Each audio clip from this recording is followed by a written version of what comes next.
కుసంహర కుసంహర కుసంహర. ఇప్పుడు నా 25వ టాపిక్లో భక్తి యొక్క శ్రేష్టత్వము, దానికి అడ్డంకులు అయినటువంటి అభిమానము, గర్వము గురించి చర్చ.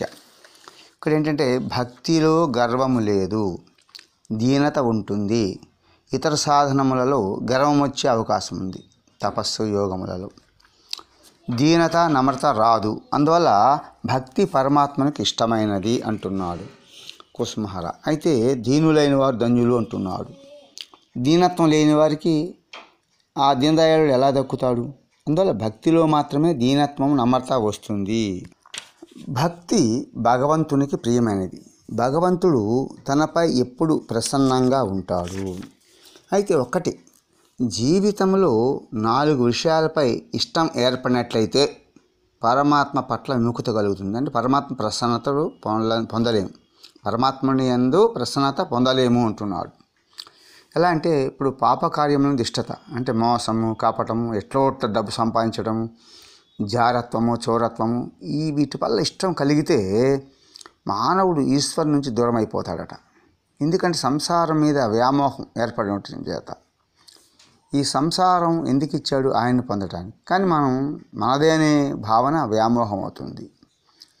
అలాగే చంచలమైన మనస్సు పరిపరి విధాలుగా పోవడం, ఎంత ప్రయత్నించేప్పటికీ మనసు పరమాత్మ మీద లగ్నం కాకపోవడం. అలాగే ఇంకా ప్రధానమైనది ఏమిటంటే ఐక విషయకాంక్ష వలన గర్వం వస్తుంది. ధనము, కుటుంబము, అధికారము, బలగర్వము, ఫలానా వారి కొడుకును, ఫలానా వారి అల్లుణ్ణి అనే సంబంధక విషయ గర్వములు. కాబట్టి శాస్త్రంలో 26 రకాల గర్వాలు చెప్పారు. అందులో ఒక్కటి ఏంటంటే స్త్రీకి తాను అందమైన దానినే గర్వం ఉంటుంది అంటున్నాడు ఆయన. ఈశ్వరుని గురించి తెలియనప్పుడు కూడా జీవునికి ఈశ్వరుని పట్ల విముఖత కలుగుతుంది. అయితే ఇప్పుడు ఎట్లా నివృత్తి చేసుకోవాలి ఇవన్నీ కూడా అన్నట్లయితే హరనా చెప్పాడు. జీవి ధర్మం ఏమిటి? భగవన్నామ స్మరణ వచ్చింది. అందుకే ఒక్కటే ఒక్క ప్రశ్న, ఒకటే ఒక ఆన్సర్ కూడా చెప్పాడు. నిత్య కృష్ణదాసని చెప్పమంటున్నాడు. కాబట్టి త్రితాపాలు ఎందుకు పీడిస్తున్నాయి? భగవన్నామ స్మరణ మరిచినందువల్లనే అంటున్నాడు. కాబట్టి జీవి ధర్మం కార్యాలు చేయడం వల్ల, అంటే జీవి కర్తవ్యం చేయడం వల్ల అధర్మం మీద ఆసక్తి తగ్గుతుంది. జీవి కర్తవ్యములు ఎంత ఎక్కువగా ఆసక్తి ఉంటే పాపమంతగా నశించి మెల్లగా భగవంతుని ప్రేమ అంత ఎక్కువ అవుతుంది. అయితే మనస్సు భగవంతుని ఎందుకు లగ్నం అవ్వదు అన్నట్లయితే మనకి ఈ మనోచాంచల్యం 2 విధాలు. ఒకటి, మనకి రాగద్వేషములు ఉన్న చోటికి మన మనసు వెళ్ళి ఐక విషయాల గురించి ఆలోచిస్తూ ఉంటుంది, వ్యర్థ విషయాలు ఆలోచిస్తుంది. రాగద్వేషాలు యోగం వల్ల పోవు. ఇవి పోవడానికి భగవంతుని యొక్క ప్రేమించాలి, ఆయన నామస్మరణ చేయాలి, ఆయన రాసినటువంటి సత్సంగ పుస్తకాలు చదవాలి, మందిరాలకు వెళ్ళాలి, కాసేపు అక్కడ కూర్చొని ఆయన తదేకంగా చూడాలి. అట్లాగా మనం చేస్తే ఏమవుతుందంటే వ్యర్థమైన ఆలోచనలు మెల్లగా తగ్గిపోతాయి. కాబట్టి ఇది యోగం అంటారు. ఆయనలో కలిసే యోగం, ఆయన పొందే యోగం. కొంచెంసేపు స్థిరమైన ఆశ్రమంలో ప్రాణాయామం చేసి భగవంతుని రూపధారణ ధ్యానం చేసి స్మరణ గావించు, ప్రయత్నించు. దానివల్ల మనోచంచలత కొంత తగ్గుతుందని చెప్పాడు ఇదివరకే. అయితే ధనము, పదవి, విద్య వల్ల కలిగే గర్వం ఎలా పోతుంది? తమకంటే తక్కువ వారిని చూస్తే గర్వం వస్తుంది.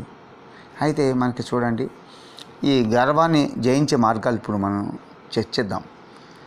మన దేశంలో, మన దేశ పటంలో మన ఊరు ఒక చిన్న బిందువు, విశ్వపటంలో మన దేశం ఒక బిందువు, సూర్యమండలంలో చూస్తే పృథ్వీ ఒక చిన్న గ్రహం, పాలపంతల్లో కొన్ని కోట్ల సూర్యులు ఉన్నారు, వాటిలో మన సూర్యుడు ఒక చాలా చిన్నవాడు. ఇటువంటి పాలపంతులు ఇంకా వేలు ఉన్నాయి. సూర్యమండలంలో పృథ్వీ ఆవగింజతో సమానం, పాలపంతలో సూర్యుడు ఆవగింజ ప్రమాణం. ఇటువంటివి కోటి బ్రహ్మాండాలు ఆ పరమాత్మలో ఉన్నాయి. అటువంటి పరమాత్మ గురించి ఆలోచిస్తే మీకు క్షుద్రత్వం అంటే మన యొక్క నీచత్వం మనకు అర్థమవుతుంది. అందుకే గౌరాంగుడుని హరిదాస్ కోరాడు, సదా నా నీచత్వం నా కళ్ళ ముందు కనపడాలి, సదా నీ ఔన్నత్యం నాకు దర్శనం కావాలి. చూడండి, ఇది పరమాత్మ యొక్క ఔన్నత్యము. కాబట్టి ఏ శక్తిని చూసి బలదర్పాలు చూసుకొని నీవు ఇంత గర్విస్తున్నావో అది ఎంత పనికిరాందో నీకు అప్పుడు తెలుస్తుంది. అప్పుడు నీ గర్వం తొలగిపోతుంది. కాబట్టి భగవద్ ఐశ్వర్యం చూసినప్పుడు ఆయన నీ చింతన చేసినప్పుడు నీ గర్వం పోతుంది అంటాడు. కాబట్టి ఈశ్వరుని గురించి నీకేం తెలియక అంటే మరి విముఖుడు అయిపోయావు, సుముఖత లేదు నీకు. సత్సంగం చేయి. సత్సంగం వల్ల, సజ్జన సాంగత్యం వల్ల పరమాత్మని అనంత సౌందర్య మాధుర్యము, పరమ ఔదార్యము, అపార కృప నీకు పరిచయం అవుతుంది. అప్పుడు అయిందనుకోండి, అయ్యో నేను ఇన్నాళ్ళు కాలం వృధాగా గడిపాను అని ఏడ్చావా, చాలు పరివర్తన ప్రారంభమైనట్లు నీళ్ళు. అది ఆ ఏడుపు కావాలి, ఆ టర్నింగ్ పాయింట్ కావాలి. పరమాత్మ జ్ఞానం కలిగిన తర్వాత పరమాత్మందు ప్రేమ కలుగుతుంది. పరమాత్మందు విముఖత కలగడానికి మరి ఇవే కారణాలు. వీటిలో గర్వం చాలా ప్రధానమైంది. పరమాత్మకు ఏ విధమైన గర్వం ఇష్టం లేదు. పరమాత్మ అహంకారాన్ని ఇష్టపడడు. అతనికి నమ్రత, దీనత చాలా ఇష్టం. అందువల్ల ఈశ్వరునికి భక్తికి చాలా ప్రియమైంది. మరి చూడండి, ఇంకా గర్వం గురించి మనం చాలా చెప్పుకోవచ్చు. శ్రీకృష్ణుడు అంటున్నాడు, ద్రౌపది నీవు గోవిందా నన్ను పిలిచావు, నీవు గో అనేసరికి ద్వారక వదిలి వింద అనేసరికి అస్నాపురం వచ్చాను, కానీ నేను అసహాయుడినయ్యాను. నీ చేతుల్లో చీరను పట్టుకుని ఉన్నావు, నీ బలం మీద, నీ చేతుల శక్తి మీద నీ గర్వం ఉంది. అంటే ఆమె అగ్నిపుత్రిక, అంతేకాకుండా యుద్ధ విద్యలో ఆరితేరినటువంటి గొప్ప పుత్రిక. అందువల్ల ఆ నమ్మకం ఇంకా ఉంది, గర్వం ఉంది. నీ శక్తి మీద నీకు నమ్మకం ఉన్నంతవరకు నేను ఎలా వస్తాను? నీవు చేతులు వదిలిన వెంటనే నీకు ప్రత్యేకమైన గౌరవం కాపాడాను. అలాగే గర్వం గురించి ఇంకా చర్చ చేద్దాం. గర్వం అంటే భగవంతుడి అపార శక్తిని కించపరుస్తుంది. అందువల్ల అతను ఎటువంటి సహాయం చేయడు. గర్వం అనే సంచి చాలా చిన్నది, దానిలో పరమాత్మ సరిపోడయ్యా. చిన్న సంచిలో పర్వతాన్ని పెట్టగలమా? అప్పుడు ఆ సంచిని చింపివేయాలి. ఆ విధంగా గర్వాన్ని అణిచివేస్తే కానీ పరమాత్మ మనలో కలిగాడు. ఏ గర్వం చేత, ఏ అభిమానం చేత జీవుడి సంసార కోపంలో అంటే కోపం అంటే బావిలో కూరుకుని పోయాడు, అంటే ఆ భావజాలంలో నిండిపోయాడు. అతన్ని పరమాత్మ తన కృపాశయం చేత ప్రేమ చేత రక్షిస్తాడు. అందుకే పెండ్యాల సీతారామ రాసినటువంటి అద్భుతమైన పాట చూడండి, ఎంత బాగా రాశారు. ఏమన్నారు? హరనాథ్ సత్రూప బడిచిన వారి యొక్క జన్మమే ధన్యం అంటున్నారు. ప్రభు హరు సత్కృప బడిచిన వారి భాగ్యమే భాగ్యమయ్యా. ఎందుకంటే ఆయన కృప వల్ల ఏమవుతుంది? మూకం కరోతి వాచాలం. అంటే మగవాడు ఏమవుతాడు? వాచాలుడికి వదలబోతవుతాడంట, మాట్లాడటం కాదట. పంగుం లంఘైతే గిరిం, కుంటివాడు నడవటం కాదు, కొండలెక్కుతాడట. అది ఆయన యొక్క సత్కృప, అది మన భాగ్యం, అది మన ఐశ్వర్యం. హరనాథ్ అంటున్నాడు, కొయ్యి పిల్లి చేత సజీవమైన ఎలుకను పట్టిస్తానన్నాడు. కాబట్టి ప్రభువారు సత్కృప బడసిన వారుల భాగ్యమే భాగ్యమురా. లౌకిక దుశ్చింతలు త్యజించు, శ్రీకృష్ణపై మనసుంచు, వాక్పైన ప్రభునామం. How to chant a name. లౌకిక దుశ్చింతలను వదిలేయమంటాడు, అన్నింటినీ మరమంటాడు. కాసేపు భజనలో కూర్చున్నప్పుడు కనీసం ఆ 20 నిమిషాలైనా ఆయన ఉంచకపోతే అలాగే ఆయన మనసు. మనకి 24 గంటలు ఆయుష్ వచ్చాడు.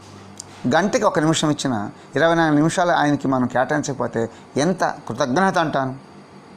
కాబట్టి లౌకిక దుశ్చింతలను త్యజించు, శ్రీ కుసుమేశ్వరునిపై మనసుంచు, వాక్కుపైన ప్రభునాముంచు. అది అలాంటి ప్రాకట భక్తి భజించడు వారుల భాగ్యమే భాగ్యమయ్యా. అది నిజమైన భాగ్యం. అలా మన భజన ప్రకటితం కావాలి. ప్రభు భక్తుల తోడను గుమికూడి, అబ్బా అభిమాన పిచాసం వీడు. ఇదిగో వచ్చింది పాయింట్. గర్వం. నేను లెక్చరర్ని, నేను కలెక్టర్ని, ఇంకా ఏమిటండి ఈ శరీరం గురించి. కాబట్టి ఎట్లాంటి భక్తులతో గుమికూడాలి? ప్రభు భక్తులు. వాళ్ళు ఏమో చూడండి, నిజంగా ఎవరు భక్తులు గీతలో భలే చెప్తాడు, అద్భుతం. అర్జున, ఎవరు నాకే భక్తులు వారు నిజముగా నా భక్తులు కారు. ఎవరు నా భక్తులకు భక్తులై ఉన్నారో వారే నాకు నిజమైన భక్తులు, మద్భక్తానాం అని చెప్పాడు. అందువల్ల భక్తులను పూజింపనిదే, గౌరవించనిదే కృష్ణుని పూజ ఫలించదు. భక్తులను పూజిస్తే కృష్ణ హృదయం చలిస్తుంది. నన్ను పూజించడం కన్నా నా భక్తులను పూజించడమే మిక్కిలి ఘనమైంది. కాబట్టి ఈ విషయాన్ని వేదాల్లో భాగవతంలో ప్రభువే ధృవపరిచాడు. కాబట్టి అంబరీషుణ్ణి శపించిన దుర్వాసుడు ఏమయ్యాడు? చివరికి అంబరీషుడి కాళ్ళ మీద పడవలసి వచ్చింది. అలాగే ప్రహ్లాదుడు పరమభక్తుడు, తండ్రి హింసలు పెట్టి ఏమయ్యాడు? భక్తులంటే చాలా జాగ్రత్తగా ఉండాలి. వాళ్ళని నిందించరాదు. వాళ్ళని నిందిస్తే ఏమవుతుందో తెలుసా? మన కృష్ణ భక్తి నాశనం అయిపోతుందట. కృష్ణ భక్తి చూడండి, అది లేకపోతే మనకి వ్యాధుల రూపంలో వస్తాయి బాధలు. చాలా ఒళ్ళు దగ్గర పెట్టుకోవాలా. భక్తుల లోపల ఎన్నకూడదు. ఏమాత్రం మంచి ఉన్నా దానిని గురించి సదా మననం చేయమంటాడు నాథ్. మనం ఎవరు నిర్ణయించడానికి. Had this sin not this sinner అని మొట్టమొదటి చెప్పాడు ఆయన. కాబట్టి భక్తులతో గుమికూడి అభిమాన పిచాచం విడనాడు. ఈ మనసు అభిమాన పిచాచమైన కోపంలో కూలిపోయింది. ఇంకేం చేస్తావు భజన. శోభనాంగు ప్రభకీర్తన పాడి అభయమస్త అర్థించుడు వారు. ఆయన అభయమస్తం ఇచ్చాడు. గోలోకి తీసుకెళ్తాను అభయం ఇస్తున్నాడు. అమ్మ కడుపు మీద చేయబెట్టుకుంది కాపాడుతానని. శోభనాంగు ప్రభకీర్తన పాడి అభయమస్త అర్థించుడు వారు. భాగ్యమే భాగ్యం. ఆయన అభయస్తాన్ని మనం చూస్తుండవయ్యా. ఏమిటి ఆ లక్ష్యం? ఎందుకు వచ్చాడు? ప్రభు దర్శనమే పరమావధి. మనకు అదే మన అవధి, మన సీమ, మన హద్దు. ప్రభు పోషణమే పరమార్థం. ప్రభు లేఖలే పరమార్థం. ప్రభు సంకీర్తనమే తగు విధిగా. That's our duty as human. పాటించుచు ప్రభు గొలిచెడు వారుల భాగ్యమే భాగ్యం. అది చూడండి ఎంత బాగా రాస్తాడారా ఈ యొక్క పెండర్ చిత్రమైన గారు. ఆయనకు జోహార్. ఆయన పాదముల పడి ఏడ్చినా మనకి ముక్తి దొరుకుద్దేమో అంటే ఆయన పాటలు సారాన్ని గ్రహించమని. ఇది బాబా రాసినటువంటి కుస్మానాథ్ బాబా రాయించాడు ఆయన చేత. కాబట్టి చూడండి ఏ విధమైనా సరే ఆ సారాన్ని తీసుకోండి. కుస్మహర కుస్మహర కుస్మహర. కానీ గర్వము జీవునిలో చాలా తెలివిగా ప్రవేశిస్తుంది. ఒక భక్తుడు సభలోకి వెళ్ళి అందరికంటే కింద కూర్చున్నాడు. అతని మనసులో గర్వం తలెత్తింది. వీళ్ళందరూ గర్విష్ఠులు, అందుకే ఉన్నతాసనాల మీద కూర్చున్నారు. భక్తుడిని నాలా కింద కూర్చోవాలి అనుకుంటున్నాడు. చూడండి తెలియకుండానే వచ్చేస్తుంది. ఎవరైనా నీకంటే తక్కువ అన్న భావం నీలో కలిగినప్పుడు నీలో గర్వం ప్రవేశించిందని తెలుసుకో. తృణాదపి సినీచేనా. ఇదే నామరుచికి ప్రధానం. ఇది ఎంత బాగా చెప్తారు చూడండి. కాబట్టి నీకంటే ఇతరులను ఎక్కువ చూసినప్పుడు జీవభావం దెబ్బతింటుంది. కాబట్టి మనం ఎంత జాగ్రత్తగా ఉండాలి. అందరిలోనూ అంతటా పరమాత్మ కనిపించినప్పుడే మనలో గర్వము నశిస్తుంది. నిగర్వంగా ఉన్నామని అనుకోవడం కూడా గర్వమే. జాగ్రత్తగా ఉండాలి. అందరూ వారిని ప్రశంసిస్తే సంతోషిస్తారు. కానీ నేను ఆ విధంగా వినను కొందరు అనుకుంటారు. అది ఒక రకమైన గర్వమే. చాలా జాగ్రత్తగా ఉండాలి ఈ గర్వం విషయంలో. ఒక భక్తుని జీవిత చరిత్రలో ఎట్లాంటి గురు శిష్యులు ఉన్నారట. శిష్యుడు యొక్క ప్రేమ చూడండి. చాలా భక్తి శ్రద్ధలు కలవారు. అతని భగవద్ దర్శనం కూడా అయింది. అయితే గురువు ఆ సమయంలో శిష్యుని మధ్య ఉన్నాడు. కానీ గురువుకు మాత్రం పరమాత్మ దర్శనం కాలేదు. అందుకని శిష్యుడు తన గురువుకు కూడా దర్శనమని ప్రభుని అడుగుతాడు. అయితే పరమాత్మ అంటాడు, ఇతనికి 100 జన్మల తర్వాత దర్శనం ఇస్తాను అంటాడు. అప్పుడు శిష్యుడు, అయ్యా మీరు బాధపడకండి, నేను ఒక ఉపాయం చెప్తానన్నాడు. గురువు గారిని 100 సార్లు గబగబా నీళ్ళలో ముంచి తీశాడు. ఒకసారి నీళ్ళలో ముంచగానే ఆ శరీరం పోయింది. పరమాత్మ 2వ శరీరం ఇచ్చాడు. ఇలా మళ్ళీ శిష్యుడు గురువు నీళ్ళలో ముంచుతూనే ఉన్నాడు. ఈ విధంగా 100 సార్లు జన్మలెత్తాడు. అంటే 100 సార్లు శిష్యుడు నీళ్ళలో ముంచాడు. 100 సార్లు అయిన తర్వాత శిష్యుడు పరమాత్మతో, మీరు చెప్పిన 100 జన్మలు అయిపోయాయి, ఇక గురువుకు దర్శనం ఇవ్వండి అని చెప్పాడు. గురువుగారికి భగవద్దర్శనం లభించింది. ఈ విధంగా చేయడం శిష్యునికి గురువు వెడల కల సేవాభావం, గర్వమే లేదు, ద్వేషం కాదది. కాబట్టి 100 సార్లు గురుహత్యా పాతకం తనపైన వేసుకొని గురువుకు గురు పరమాత్మ దర్శనం కలిగించాడు. ఏమన్నా అభిమాన గర్వం ఉందండి? చూడండి, పరమాత్మ కూడా ఈ విధంగానే తనను పొందదలిచిన వారికి అడ్డంకులు దూరం చేస్తాడు పరమాత్మ అంటున్నాడు. కాబట్టి గర్వంతో చాలా జాగ్రత్తగా ఉండాలి. కుసుమహర కుసుమహర కుసుమహర.